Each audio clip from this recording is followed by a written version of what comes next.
Apocalypse is the kind of thing I've always wanted to try, but never had the opportunity to actually play. As a teenager, we never had the money to get super heavies or armies big enough to play, and with the groups I've met since, the interest just hasn't been there. I've played in some bigger games, sure, some even had super heavies, but they were never more than a 1-on-1 or 2-on-2 affair.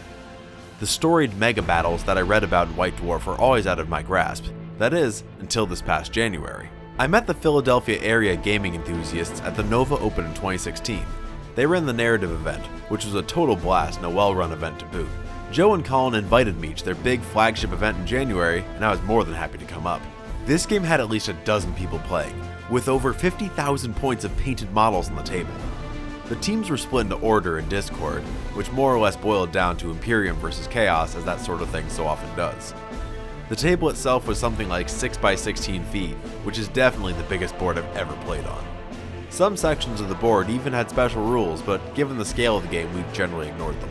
I had one of the smaller forces on the table, only totaling around 2,500 points. I took a ground assault formation out of the Militarum Tempestus Codex, as I thought their compact nature and mobility on the table would be ideal. A Shadow Sword, as it also came from my Valhallan Guard army, and finally my House Lakar Knight to give me more super heavy firepower. There were hordes of demons, entire companies of space marines, and enough tanks to make a Flames of War player blush. The scenario was pretty simple. There were a number of primary objectives, where holding them would net you a few points based on the turn number every turn, and secondary objectives that would only grant one every turn. Killing super heavies and warlords also granted a point each, so there were a lot of points up for grabs. I've heard horror stories about apocalypse games before. A lot don't make it past turn 2, and they devolve into disorganized messes where a lot of people don't actually get anything done. Well, not this time. The Page guys proved how good they are at running events at Nova last year, and this massive game was run like clockwork. Every turn had a time limit, with a timer going off 10 minutes before the end of the turn to make sure everyone got to handle their assaults. Players were also largely limited to deploying in player-designated zones, meaning their armies were fairly centralized and nobody had to run all over the board to keep track of their stuff, with the exception of some of the guys with flyers or a lot of deep strikers. These are the kind of things the Page guys have learned over the years, and it shows that they are really taking care to try and make the event run as smoothly as possible.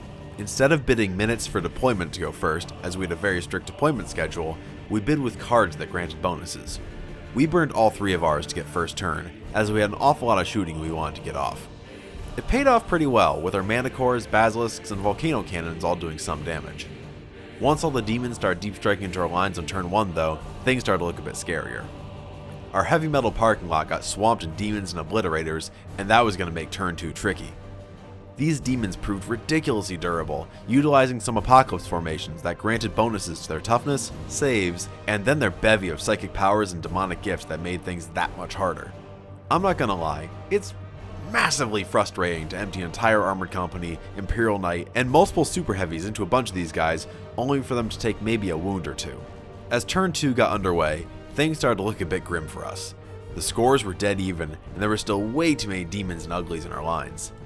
Then, half the table got covered in Space Marine drop pods, demons started failing saves, and we started to push back. Things really turned around for me when my knight from House Lakar charged Be'lakor, the invisible prince of ruining my day, and stomped him into a fine paste.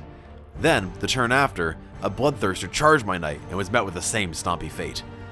Be'lakor came back with the use of some apocalypse stratagem, only to get summarily stomped a second time by a knight. I find Be'lakor to be hugely frustrating to play against, so seeing him get punched twice in a row was especially gratifying for me. Unfortunately, my knight was laid low a few turns later by some lucky rolls from a couple plague bearers, but his damage had been done.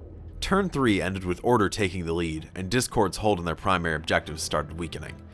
Even with a massive flank of renegade knights and a Death Guard force, they were going to have a hard time taking things back from the Imperials. That being said, the flank I was stationed on started to collapse. All our super heavies started crumbling once their Lord of Skulls and sundry demon princes got in close, and my stormtroopers were firmly committed to the center of the battlefield in this beautiful spaceport board.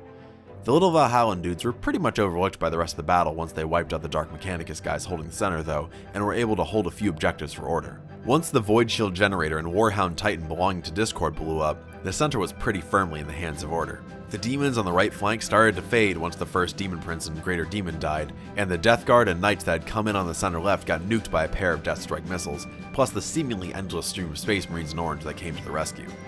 Turns 4 and 5 were about holding on to our territory, and things were still looking pretty close until turn 6 when we secured a massive lead over Discord, ensuring a victory for the forces of the Imperium. Victory aside, everyone at the table seemed like they had a great time. People were laughing, enjoying pizza and beer, and blowing things up every turn. We didn't just finish on time, we actually finished early.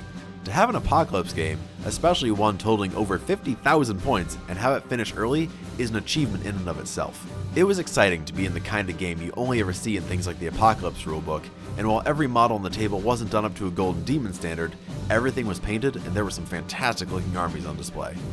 Everybody was there to have fun, and while some forces weren't super well balanced, it all came out in the wash.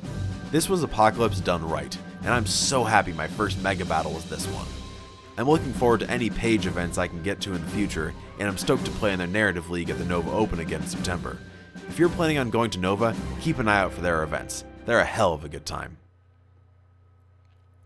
Thanks for watching my first event overview. I'm planning on doing ones in the future to cover events like Adepticon, and I'd love some feedback about this kind of thing. If you want to subscribe, I put out a new video every other Thursday. See y'all next time.